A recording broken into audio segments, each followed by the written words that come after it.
భరత్ గారు. యా శరత్ గారు సార్ చెప్పండి సార్. ఏంటి మీరు హైకోర్టులో ఉన్నారా నిన్న? నా ఉన్నాను. Actually I was observing the proceedings of the court with pin drop silence. I was following the arguments by both the sides. ఒక విషయం చెప్పాలా, మన మిత్రులతో నేను కొన్ని విషయాల్లో ఏకీభవించాను. ఎందుకంటే ప్రీ ప్లాన్డ్, ఫిక్స్డ్ ఇట్లాంటి పదజాలం వాడడం కరెక్ట్ కాదు. ఎందుకంటే it amounts to attributing motives to the division bench, especially in a channel like this we are not suppose. I already told Vittal గారు అన్నప్పుడే అది తప్పు, అట్లా మాట్లాడకూడదు. మన జడ్జిమెంట్ సంబంధించి ఏమైనా లోపాలు ఉంటే దాని మీద కామెంట్ చేయొచ్చు, కానీ జడ్జిలకు సంబంధించి మోటివేషన్స్ వ్యక్తిగతంగా మోటివ్ చేయడం అనేది తప్పు.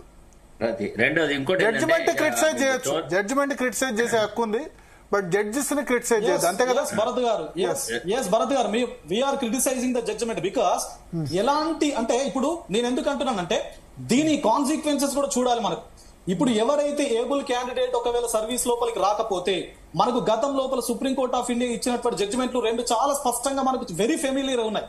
ఒకటి 2016 లోపల వెస్ట్ బెంగాల్ కి సంబంధించి రీసెంట్ గా జడ్జిమెంట్ 25,000 టీచర్లను, అంటే లార్జ్ స్కేల్ లోపల ఫ్రాడ్ జరిగింది అని చెప్పేసి 25,000 మంది టీచర్లను కంప్లీట్ గా డిస్మిస్ చేసినటువంటి పరిస్థితి మనం సుప్రీంకోర్ట్ ఆఫ్ ఇండియాకి సంబంధించిన జడ్జిమెంట్ లో చూస్తాం. ఇప్పుడు రీసెంట్ గా మన పక్క రాష్ట్రమైనటువంటి ఆంధ్రప్రదేశ్ లోపల 2018 గ్రూప్ 1 కేసుకు సంబంధించి మొన్న హైకోర్టు రిజర్వ్ లోపల పెట్టింది. అంటే 7 సంవత్సరాల తర్వాత చాలా తీవ్రంగా అవకతవకలు, ఇవాల్యుయేషన్ ప్రాసెస్ అనేది సరిగ్గా జరగలేదు అని చెప్పేసి ఇప్పుడు రిజర్వ్ లోపల పెట్టింది. మరి ఒకవేళ దానికి కూడా నెగటివ్ జడ్జిమెంట్ వస్తే 6 సంవత్సరాలు 7 సంవత్సరాలు పనిచేసినటువంటి వాళ్ళ ఉద్యోగాలు కోల్పోవాల్సినటువంటి పరిస్థితి వస్తుంది. అంటే ఇంత ఆదర బాదరగా ఎందుకు ఇవ్వాలి?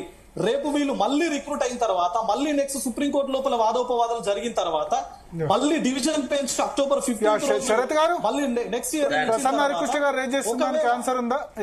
సార్ ఆయన చెప్పనిస్తే, చెప్పండి. If he doesn't over power me, if he doesn't interfere with it, then I will have to say something. First point ఏంటంటే ఒకటే 30 సెకండ్స్ అన్న. ఇప్పుడు నా పాయింట్ ఏంటంటే, ఇప్పుడు టీజీపీఎస్సీకి అంత ఆదర బాదర ఎందుకు? ఇప్పుడు మీరు మెరిటోరియస్ స్టూడెంట్స్ రిక్రూట్ చేసే ఏజెన్సీ కదా, అకౌంటబిలిటీకి, ట్రాన్స్పరెన్సీకి మీరు మారు పేరు కదా. మరొక 15 రోజులు October 15 అని చెప్పేసి మళ్ళీ డివిజన్ బెంచ్ చెప్పింది కదా. ఆగండి, ఒక 3 నెలలు ఆగండి. ఇప్పుడు 14 సంవత్సరాల తర్వాత ఈ రాష్ట్రం లోపల నోటిఫికేషన్ వచ్చి పరీక్షలు జరిగినాయి. మరి కొన్ని లక్షల మంది ఉద్యోగాలు రాసిరు. గ్రూప్ 1 అనేది ఈ రాష్ట్రంలోనే అత్యున్నతమైనటువంటి స్థాయికి సంబంధించినటువంటి ఉద్యోగము. ఒక 3-4 నెలలు దీని ఫుల్ ఫ్లెడ్జ్డ్ జడ్జిమెంట్స్ వచ్చిన తర్వాత మీరు ట్రైనింగ్ కి పంపండి, తప్పేమున్నది? ఇన్ని రోజులు ఇన్ని సంవత్సరాలు వెయిట్ చేశారు కదా, 3-4 నెలలు వెయిట్ చేయడంలో తప్పేమున్నది? దీనివల్ల ఫ్యూచర్ లోపల ఒకవేళ నెగటివ్ కాన్సిక్వెన్సెస్ జరిగితే దానికి ఎవరు రెస్పాన్సిబుల్? శరత్ గారు. ఎస్ సార్, ఒకటే అండి, మిత్రుడు కొద్దిగా నన్ను క్షమించాలా, నేను I differ with him on certain aspects. నేను అది చెప్తాను, ఎక్స్ప్లెయిన్ చేస్తాను వై ఇట్ ఈస్ సో అని. ఎందుకంటే I have face these issues directly as a government leader and as an individual advocate గా కూడా నేను ఈ సమస్యలు ఎదుర్కొన్నాను. కాబట్టి మీకు కొన్ని లీగల్ నైస్ తీసి చెప్పాల్సిన అవసరం ఉంటుంది. ఇప్పుడు చూడండి, ఒక సింగిల్ జడ్జి ఇచ్చినటువంటి సుదీర్ఘమైన తీర్పు, 222 పేజీల తీర్పు, అన్ని అంశాలను క్రోడీకరించినాడు, చాలా చక్కగా విశ్లేషించినాడు, బ్రహ్మాండమైన జడ్జిమెంట్ ఇచ్చినాడు అనే దాంట్లో రవ్వంతా కూడా తప్పు లేదు. అంతవరకు నేను మిత్రులతో ఏకీభవిస్తున్నాను.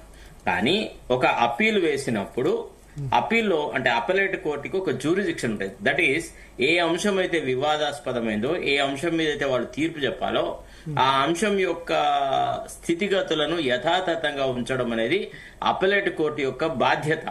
సో అలాంటి దశలో డివిజన్ బెంచ్ వాళ్ళు ఎప్పుడైతే October 15 వింటాని అన్న ఆలోచనతో వాళ్ళు వచ్చినారో, అప్పుడు వాళ్ళు ఈ to go head with the process of selection అని అనాల్సింది కాదు. అది ఒక రకంగా ఇప్పుడు ఆల్రెడీ ఉన్న అనిశ్చిత పరిస్థితికి ఇంకొక కొంత అనిశ్చిత పరిస్థితిని జత చేసినట్టుగా జరిగింది.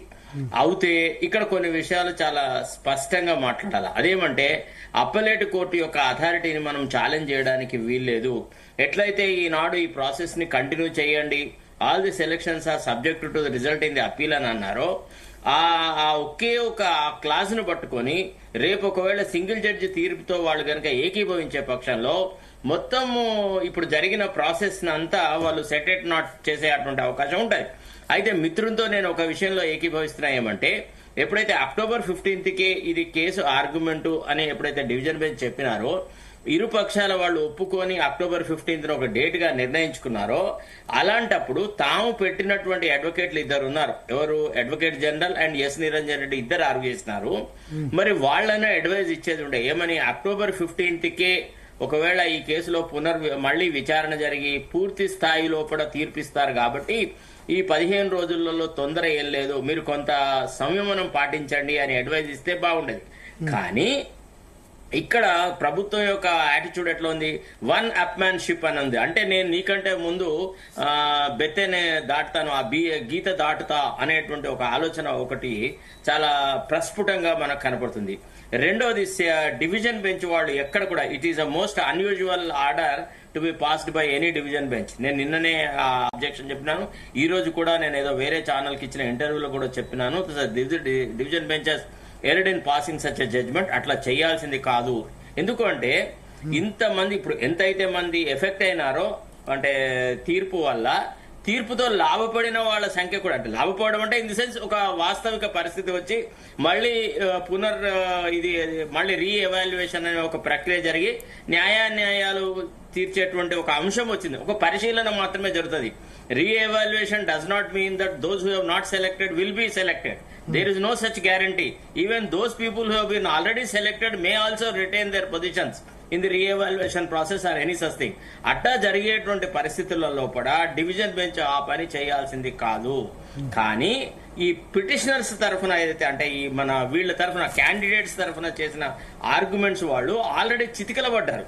ఆర్గ్యుమెంట్ మొదటి నుంచి చీఫ్ జస్టిస్ కి he was showing anxiety to stay the judgment because he already prima facie formed an opinion. ఏమని, ఈ జడ్జిమెంట్ లోపల ప్రాసెస్ విషియేట్ చేసినట్టుగా, రూల్స్ రెగ్యులేషన్ వయలేషన్ చేసినట్టుగా, ఇతరత్రంగా చేసినట్టుగా లేదు అని గతంలో ఏదైతే మూసలో పోసినటువంటి సుప్రీంకోర్టు తీర్పులున్నాయో ఆ తీర్పుల లెన్స్ లోనే ఈ తీర్పును చూడడానికని డివిజన్ బెంచ్ వాళ్ళు ప్రయత్నం చేసినారు. అయితే ఇప్పుడు ప్రైమా ఫేసి ఒక ఒపీనియన్ వ్యక్తం చేస్తున్నప్పుడు పిటిషనర్స్ వీళ్ల తరఫున, రెస్పాండెంట్స్ తరఫున ఆర్గ్యుమెంట్ చేసేవాళ్ళు ఖచ్చితంగా అక్కడ మట్టు కట్టేసే ఆర్గ్యుమెంట్ అక్కడ చేయాల్సి ఉండే. ఒక రకంగా చెప్పాలంటే ఒక haphazardous attitude on the part of the respondents council అనేది కనపడింది. చీఫ్ జస్టిస్ గారు పదే వాళ్ళని కొన్ని విషయాలు అడిగినారు. ఏమని, గతంలో ఎప్పుడైతే ఎలక్షన్ మన ఈ ప్రాసెస్ నంతా, ఎగ్జామినేషన్ ప్రాసెస్ నంతా సెటిసైడ్ చేసినాడో అంత గంభీరమైన విషయాలు లేవు. ముఖ్యంగా single judge has commented on the integrity of the TSPSC which is a very severe comment which we do not find any basis for expressing such a view అనేటువంటి మాట వాళ్ళు చెప్పడం జరిగిందనమాట. ఎవరు? డివిజన్ బెంచ్ లో ముఖ్యంగా ప్రధాన న్యాయమూర్తి, ఇంకా పక్కకున్న జడ్జి ఎంత పెద్దగా పార్టిసిపేట్ అయినట్లేదు, ఆయన మౌనంగానే ప్రధాన న్యాయమూర్తి మాట్లాడే మాటల్ని ఇచ్చేసినారు. అయితే ఇక్కడ ఏంటంటే first of all lip service జరుగుతుంది భరత్. ఎవరైనా గానీ ఈ ఎఫెక్టెడ్ పార్టీస్కి, నష్టపోయిన విద్యార్థులకి పెదవిల తుడుపు వ్యవహారాలే మాట్లాడుతున్నారు తప్ప మెటీరియలిస్టిక్ గా ఈ పిల్లలకు సహాయపడేటువంటి సందర్భం లేదు. నిజానికి ఇప్పుడు బీఆర్ఎస్ పార్టీ దీన్ని ఒక ఒక అంశంగా తీసుకొని చాలా రకరకాలుగా చేసింది కదా. వాళ్ళు నిజంగా ఆ యువతతో కనుక వాళ్ళు ముడిపడి ఉంటే ఒక మంచి అడ్వకేట్ ను వాళ్ళకి అరేంజ్ చేసి ఇవ్వచ్చు కదా. నిన్నటి ఒకవేళ ఒక సుప్రీంకోర్టు అడ్వకేట్ అంటూ ఉండుంటే నిన్న అసలు ఈ తీర్పు రాకపోతుండే, మట్టు గట్టేసి ఉండేవాడు. వాళ్ళు nothing doing, you cannot pass such an order అని వాళ్ళు ఆపి ఉండేవాళ్ళు. లేకపోతే వాళ్ళు ఏం ఆర్గ్యూ చేసినారో దాన్ని రికార్డ్ చేయమని ఇన్సిస్ట్ చేసేసి దాన్ని సుప్రీంకోర్టుకు తీసుకుపోయి ఉండేవాళ్ళు. ఇప్పుడు పరిస్థితి ఏం జరిగిందంటే మనకి ఒక fine judicial principle is that an appellate court will not add further confusion to the situation already in existence. Already TSPSC గందరగోళ పరిస్థితిని సృష్టించింది, ఎన్నో తప్పుల తడకల వ్యవహారాలు చేసింది. అసలు యాక్చువల్లీ ఎవరి మీద యుద్ధం ప్రకటించారు?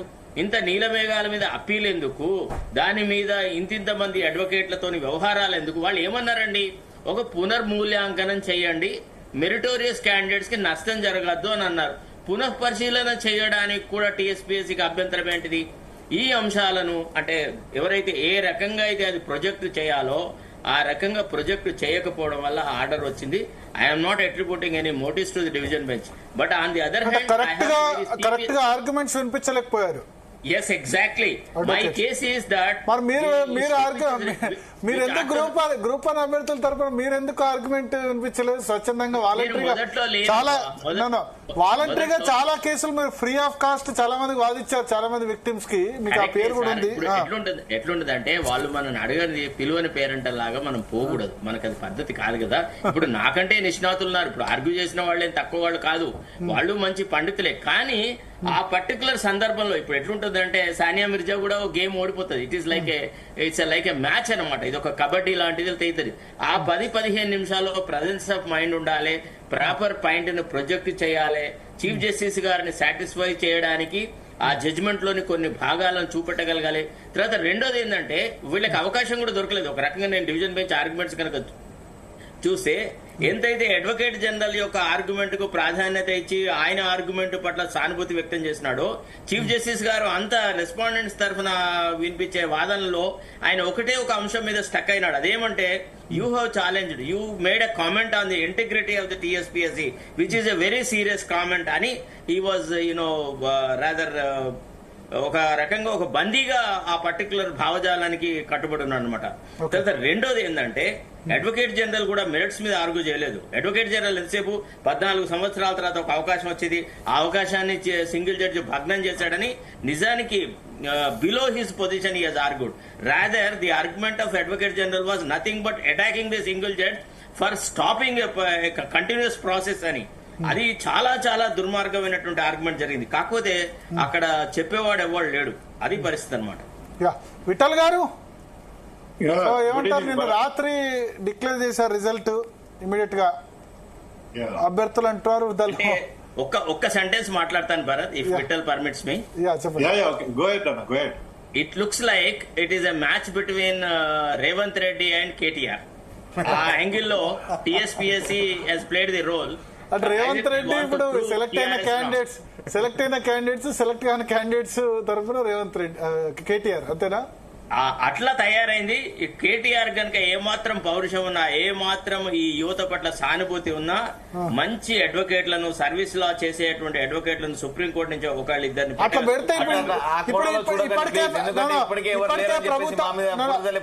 ప్రభుత్వం KTR ఒక్క నిమిషం, ఇప్పటికే ప్రభుత్వం KTR ఉన్నారు, BRS ఉన్నారు, వీళ్ళు వెనక అంటారు. ఇబ్బంది కాదు, అయ్యే డబ్బులు ఉంటే ప్రతిపక్ష వేరే పట్టుకొచ్చే వాళ్ళం కదా. శరత్ గారు చెప్పకండి, వాళ్ళు ఇప్పటికే ప్రభుత్వం అంటుంది కదా KTR ఉన్నారు దీని వెనుక, నిరుద్యోగులు దీని వెనుక ఏదో ఆ విధంగా అశాంతి. ప్రతిపక్షం డెఫినెట్ గా ప్రతిపక్షం ఎప్పుడు కూడా బాధితుల తరఫునే ఉంటది. నేనైతే ఒకవేళ KTR పొజిషన్ లో నేనుంటే జబ్బా దర్చుకుని ఎస్ పీడితుల పక్షాన ఉన్నాను, ఇది నా బాధ్యత ప్రతిపక్షం లాగా, I will provide all assistance to them అని ఉండేవాడిని. శరత్ గారు ఇందులో ప్రభుత్వ పాత్ర ఏంటనేది న్యాయపరంగా ఎలా అర్థం చేసుకోవాలి? ప్రభుత్వము చాలా కక్షపూరితమైన వాతావరణం యాటిట్యూడ్ పట్టిందమ్మా. ఒక రకంగా చెప్పాలంటే యువత అంటే నేను అనుకున్న మాటే నెగ్గిస్తాను, మేము ఎక్కువ మందికి ఉద్యోగాలు ఇప్పిస్తున్నాము అని ప్రజలు నమ్మాలన్న తాపత్రయంలో ముఖ్యమంత్రి ఏం చేస్తున్నాడంటే is bulldozing everybody. He's bulldozing the system, he's bulldozing the principle, he's bulldozing the ethics అనమాట. ఇది ఒంటెద్దు పోకడా అని అంటాం మనం ఒక రకంగా చెప్పాలంటే. This is not good for the governance. ఒక్క నిమిషం విఠల్ గారికి